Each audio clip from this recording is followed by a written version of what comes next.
ఏదో super El Niño అంట వార్తల్లో తెగ చెప్పేస్తున్నారు. మీ పిల్లల్ని ఎండల్లో తిరగనివ్వకండి, వడగాల్పు తగిలేతది. ఎందుకురా ఈ ఎండాకాలంలో డ్రింకులు తెగ తాగేస్తున్నారు, అందులో పెస్టిసైడ్లు కలుతాయంట, అంటే పురుగుల మందులు. వాటికి బదులు 4 కొబ్బరి బొండాలు తాగచ్చు కదా, ఒంటికి సలవ చేస్తదే.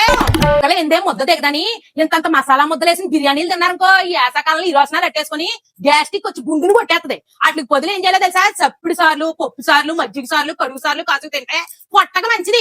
రోజుకి 5 లీటర్లు నీళ్లు తాగితే ఆరోగ్యానికి మంచిదని డాక్టర్లు చెప్తుంటే 5 లీటర్లు బీర్లు బ్రాందీలు తాగి అనారోగ్యాన్ని ఎందుకు పొందెచ్చుకుంటారో. ఎందుకురా పొద్దున్నే నిగనిగలాడేస్తున్నాయని నూనెలో స్నానం చేసిన పూరీలు బజ్జీలు తింటారు.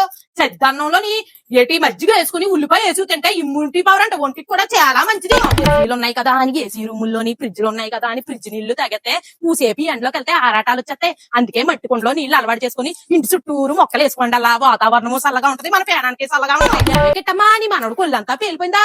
ఇదేం కాలం అనుకుంటున్నావు? ఎండాకాలం మే నెల, పిల్లలకి ఏముంది ఎన్నెల్లాగా ఉంటది.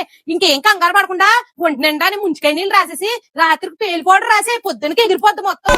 సూపర్ ఎల్నీనో అంట వార్తల్లో తెగ చెప్పేస్తున్నారు. మీ పిల్లల్ని ఎండల్లో తిరగనివ్వకండి, వడగాల్పు తగిలేతది. ఇంటి పట్టునే ఉండిచ్చి అష్టాచమ్మ, చదరంగం, వైకుంఠపాలి ఆడించండి, బుర్రకు పొదినెట్టి స్టోనుల్లో కాచు. మీ అమ్మమ్మలో, నానమ్మలో, తాతయ్యలో సంవత్సరానికి ఒకసారి మీ మనలో వేసవసాలకు వచ్చారు కదా అని ఆ కూల్ డ్రింక్లు, ఐస్ క్రీమ్లు, కుల్ఫీలు కొని ఇచ్చేసి వాళ్ళ ఆరోగ్యం పాడు చేసేకండి.